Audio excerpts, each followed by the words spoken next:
We should not give Frontosas any floating food. To be more specific, what is the dosage you would like to prescribe? Well, the rule is there for Dubai से अगर आप carnivorous fish feed उन्हें देंगे, उनका bloat होगा वो मर जाएगा. Extraordinary news for Frontosa lovers. A new strain has been developed which will be shared in between the video, so keep watching. Friends, we are here again with Mr. Ritam Ganguly, the champion of Tanganyika and his That Fish Place, where today we will be discussing all about one of the Tanganyikan's classifications, that is the open water fishes. Hello Ritam. Hi. Ritam, ये ज़रा बोलिएगा कि फिर ये जो open water fishes जो होता है टांगेनिकन चिकलेट्स का, तो इन लोग का फिर टोटल कितना स्पीशीज होता है? 250 से ऊपर सिक्लिड स्पीसीज होते हैं टैंगनिका में. तो बहुत ज़्यादा स्पीसीज होते हैं जो अभी हमारे यहाँ पे एक्वेरियम ट्रेड में इंडिया में नहीं भी मिलते हैं. तो सबसे कॉमन जो मिलता है, कॉमन कुछ फिशेस का एग्जांपल थोड़ा दीजिए. ओपन वाटर जिसे हैबिटेट पसंद होता है, सबसे कॉमन सबको पसंद है, वो नाम है फ्रंटोसा. नेचुरली फ्रंटोसा का एक हिस्ट्री में आपको बताता हूँ. जब नाम उठ गया है फ्रंटोसा का, नेचुरली फ्रंटोसा जो अकर करता है 10 to 50 मीटर डेप्थ में, 50 मीटर यानी अराउंड 150 फीट इनसाइड लेक टैंगनिका. तो जब पहले frontosa first time aquarium trade में आ रहा था, ये मैं बात करूँ अर्ली 2000s का, तो जस्ट पॉपुलर होना स्टार्ट कर रहा था फ्रंटोसा. तो what the people face the main problem was the acclimatisation of frontosa in aquarium water, because they had to be acclimatized in the low depth of the aquarium water, and as they are very deep water fishes. फंडोसा छोड़ के और क्या सबसे common जो मिलता है? ट्रॉफियस हो जाता है, स्कैवेंजिंग ओपन वाटर फिशेस वो होता है बेसिकली. ट्रॉफियस यानी जो दुबोसी आपका हाँ, ट्रॉफियस डुबोसी होता है. फिर ट्रॉफियस का और भी वेराइटीज़ होता है according to the collection point. तो Tropheus fishes are open water fishes. And और एक जो होता है कैलिक्रोमिस मैक्रोप्स रेड एंडोले हमारे पास है. तो कैलिक्रोमिस मैक्रोप्स का जो होता है उससे हम बोलते हैं कि like Tanganyikan geophagus basically. Is it the calvus we? No, that is separate. calvus is like rocky scape fish. अच्छा, तो ये फिर हम लोग का जो ये ओपन वाटर के ये फिशेस जिसमें तो सबसे कॉमन आप बोल रहे हो दुबोसी होता है, फंटोसास होता है नॉल, तो इन लोग का थोड़ा बहुत अगर इन लोग का जस्ट बेसिक जो प्रोफाइल होता है, यानी कि as to their tank parameters बोलिए, वाटर पैरामीटर्स, फिर टैंक सेटअप, डाइट, इसके बारे में थोड़ा कुछ बोलिए. टैंक सेटअप इनके बारे में, जैसे ओपन वाटर प्रेफर करते हैं तो आपको लगता होगा शायद कि लाइक फुल्ली ओपन टैंक दे देंगे तो काफ़ी रहेगा. बट यहाँ पे एक प्रॉब्लम होगा कि टेरिटरी डिवीजन में उनके बीच एक लाइक एग्रेशन आ जाएगा. तो what I suggest would be a sandy substrate with rocky scapes. ये रॉकी फिश नहीं है. Frontosa are basically very docile fish. They are piscivores, यानी ये दूसरे मछली को खा जाते हैं. They are piscivorous fish. तो among themselves what they do in the natural habitat, they stay still at one place. that is why आप देखोगे कि फ्रंटोसा टैंक में ऐसे ऐसे डार्ट कर रहे हैं आप नहीं देखोगे. Frontosa will be still like this, they'll like stack upon and they'll stand like that. तो that is their like camouflage before hunting. Okay. They hunt the smaller fish in sight by keeping still.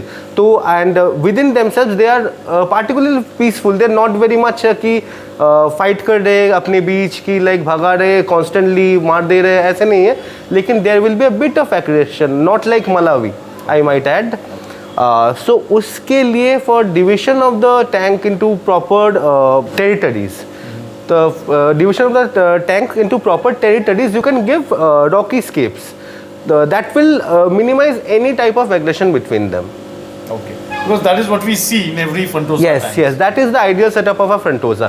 And for the as per the pH level, it is again 7.2 to 8.5 is perfectly okay. As of now, we don't get wild bred Frontosas. Like sorry, the wild caught Frontosas. Wild caught Frontosas will be there. As of now, we hardly get wild caught Frontosas. Wild caught Frontosas ना मिलने के बाद तो हमें जो होता है कि जैसे टैंक ब्रेड फंटोसास होते हैं तो उनका उतना हाई पीएच डिमांड नहीं रहता है कि 9 पीएच आपको देना पड़ेगा 8.5, तो anything between 7.2 is 8 to 8.5 is perfectly okay for them. If you could just tell about these fishes' diet. As I told Frontosa are piscivorous fish, तो मेनली वो कार्निवोरस फीड ही खाएंगे. हाँ, पर मानिए कि अगर मैं इसे फंटोसा रखता हूँ मेरे टैंक में, तो मैं अगर उन लोग को कुछ छोटा मछली, हाँ, पर मानिए कि अगर मैं इसे फंटोसा रखता हूँ मेरे टैंक में, तो मैं अगर उन लोग को कुछ छोटा मछली नहीं खिलाऊँ, so what are the options I have? I would suggest not to feed any live fishes to the frontosas, mainly due to the transmission of diseases. Diseases. So I would suggest a basic staple diet with a high protein content. And if you could just tell us a little bit about Frontosa's disease and their treatment. Frontosa are susceptible to bloat, very much susceptible to bloat, and उसके लिए उनका diet जो है बिल्कुल proper होना चाहिए, उनका setup proper होना चाहिए, एंड स्ट्रेस ज़्यादा नहीं होना चाहिए कि if you add Mbuna fish like Demasoni and all, if you are adding, तो that will add to the stress. तो स्ट्रेस की वजह से फ्रंटोसा का बहुत सारा डिजीज़ होता है, bloat being the main one of them, and bloat also happens due to dietary like restrictions of the frontosa.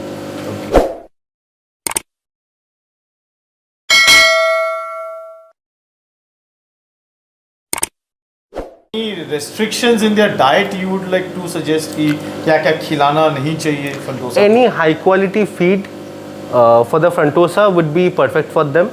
I would not suggest live feed, although like वो wild में खाते हैं live feed, लेकिन हमारे यहाँ पे जो live fish मिलता है from the breeding farms, that is not at all up to par, and they carry a lot of diseases.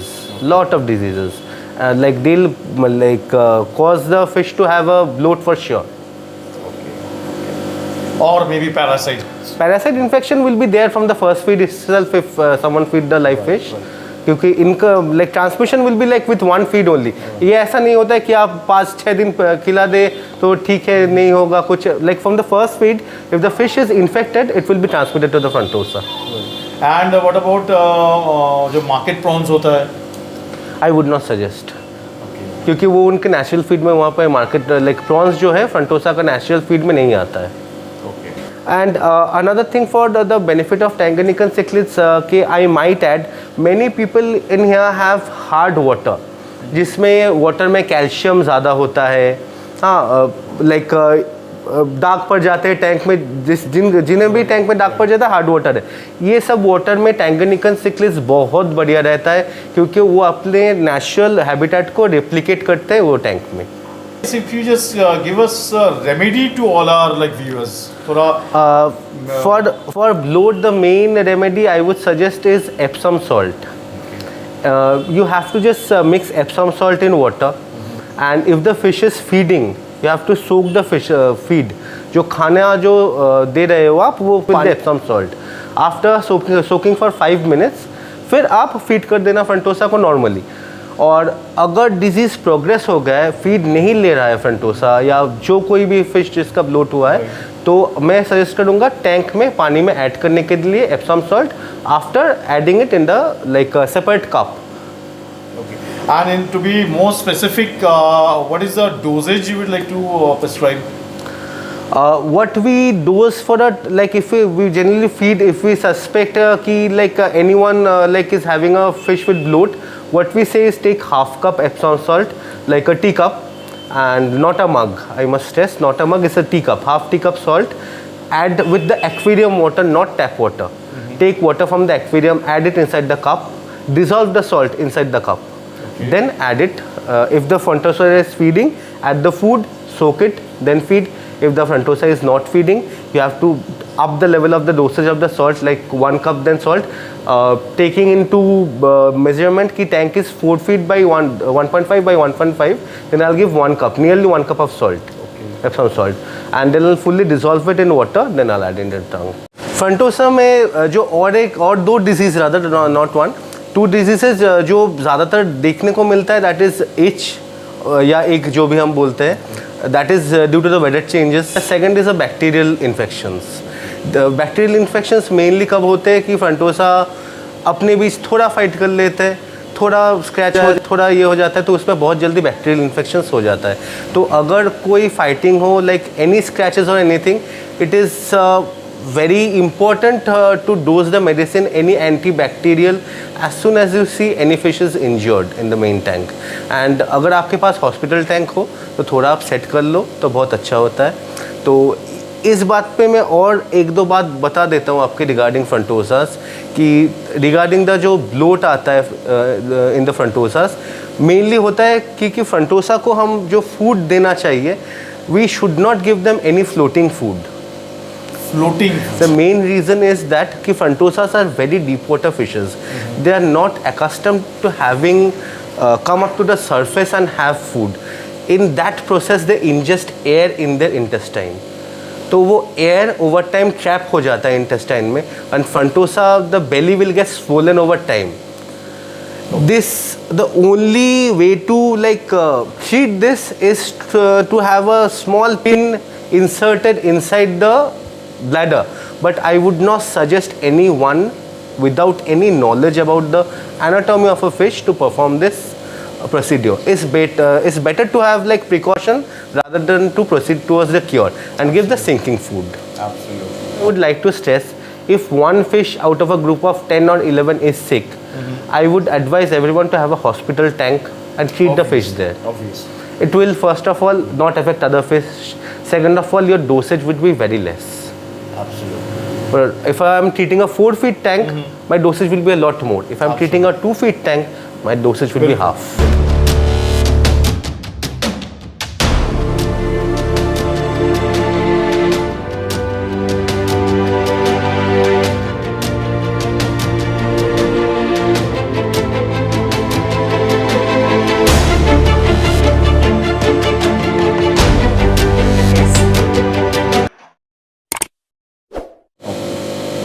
And एक चीज़ और चीज़ जानना चाहिए, क्या एक बड़ा फंटोसास तो एक जैसा लाइक शोलिंग और स्कूलिंग फिश है, so naturally we normally suppose to keep minimum 5 to 6. तो उसमें अगर 2 मेल अगर रह जाता है तो I think there will be problem. Frontosa में ज़्यादातर जो बोलते हैं कि to start with the minimum 7 to 8 fishes in small size, because the big sizes will cost a lot of money, because as we all know Frontosa is a very slow growing fish. तो if you plan on buying a bigger fish तो आपको ज़्यादा लगेंगे in amount खरीदने में. तो if you start with a lot of smaller fishes, आप जब देखते हैं कि 2, 3, 4 मेल निकल रहे हैं तो you can easily swap them for females.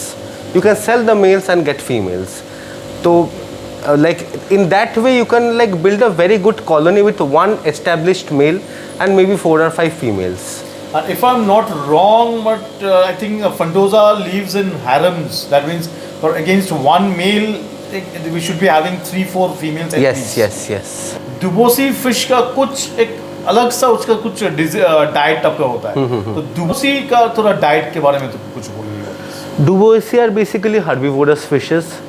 अगर आप कार्निवोरस फीड उसे देंगे, one and simple rule is there for duboisi, अगर आप कार्निवोरस फिश फीड उन्हें देंगे, उनका ब्लोट होगा, वो मर जाएगा. Just one simple rule is there.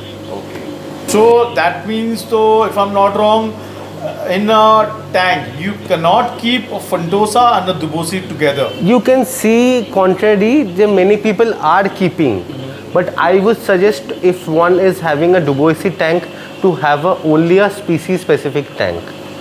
Right. And because आप एक ही टैंक में अगर Frontosa भी रखते हो और दुबोसी भी रखते हो, तो अब जो भी अगर आप खाना दोगे, if it's not a herbivorous one, और वो अगर आप बोल रहे हो दुबोसी खा लेगा तो दुबोसी तो सीधा मर ही जाएगा.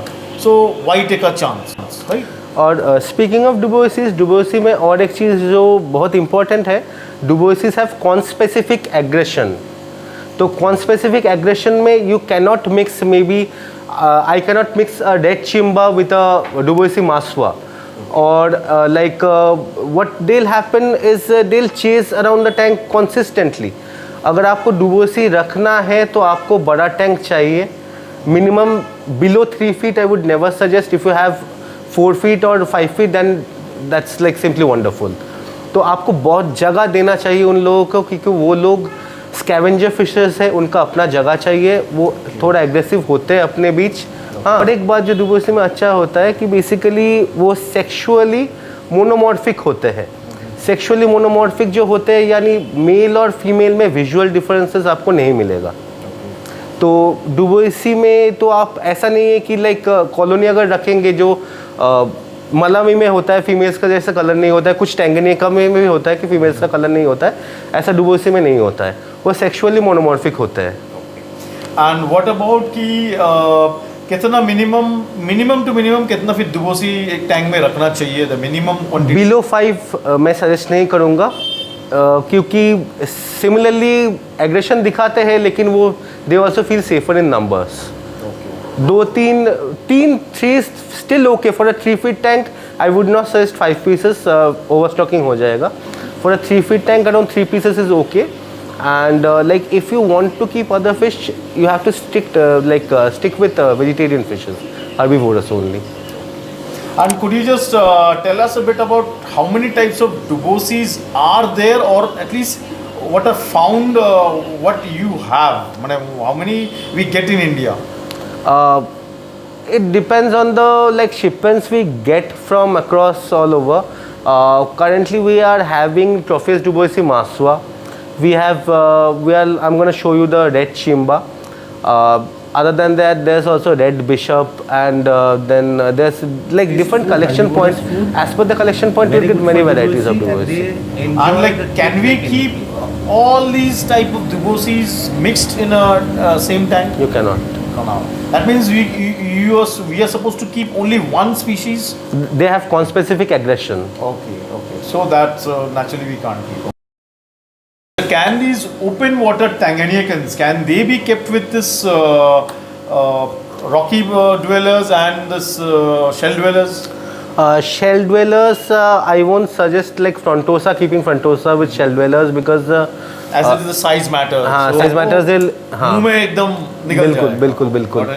And as per the rocky dwellers, I will suggest to keep as per diet and as per the other parameters. Because as I said, Tropheus is a herbivore. You can only keep any other fishes which is either an omnivore or a herbivore. You cannot keep a carnivore with Tropheus. Either one. Open water में आप मुझे एक third type के बारे में भी mention किए थे, तो उसके बारे में थोड़ा बोलिए। ये बेसिकली है Calochromys macrops red endole. तो these are Tanganyikan geophagus. Geophagus जो होता है उससे हम अर्थ ईटर भी बोलते हैं। क्यों अर्थ ईटर बोलते हैं? आप देखोगे उसका मुंह देख के कि इट्स बेंट बीनीथ, कि वो नीचे से वो लेके फिर खा रहा है। तो अर्थ ईटर का इस शेप होता है। बिग आई सिक्लिड भी इसे बोलते हैं। ये ओपन वाटर में रहता है, स्कैवेंज करता है, ओमनिवोरस फिश है। वहाँ पे क्रस्टेशियन, छोटा क्रस्टेशियन, ये सब by sifting through the sand ये खाते हैं। तो इन्हें भी आपको सैंडी सबस्ट्रेट देना पड़ता है, एंड थोड़ा खुला टैंक इसे पसंद होता है। एग्रेशन इनका ऐसा एग्रेशन बिल्कुल भी नहीं होता है, बहुत शांत पीसफुल टाइप के फिशेस होते हैं। तो आप इन्हें और भी अदर टैंगनिका के साथ बहुत ईजिली रख सकते हो।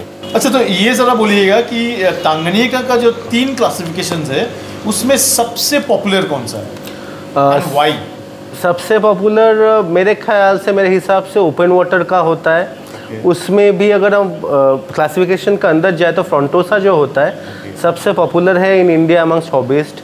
ये बहुत साल, रीजन ऐसा कुछ है? बहुत साल पहले, if I am not wrong, frontosa का जो पॉपुलैरिटी हुआ है, बहुत लोग, हम लोग कम्युनिटी टैंक में भी रखते हैं, even I have also kept, ठीक है, पर बाकी हम लोग अफ्रीकन ये उतना हम लोग नहीं देखते। तो ये फ्रंटोसा का, इसका पीछे में इतना पॉपुलर होने का राज क्या है? नंबर 1 है अवेलेबिलिटी।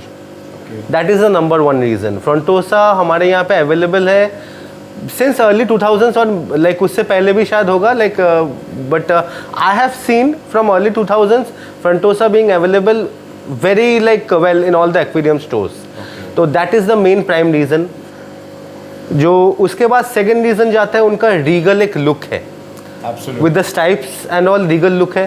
थर्ड जो चीज़ जो पॉपुलर मेन आता है कि उनका न्यूकल जो हम्प होता है, तो हमें इंडियंस को लाइक फ्लावन वगैरह ये सब न्यूकल हम्प वाला फिशेस बहुत पसंद आता है।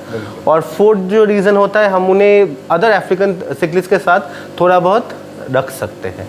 These are the main points कि फ्रंटोसा क्यों इतना पॉपुलर ओवर द ईयर्स हो गया। तो friends, here again we are exiting, taking a goodbye from Mr. Rhythm Ganguly, the master of Tanganyikan cichlids, and we are also exiting from that fish place.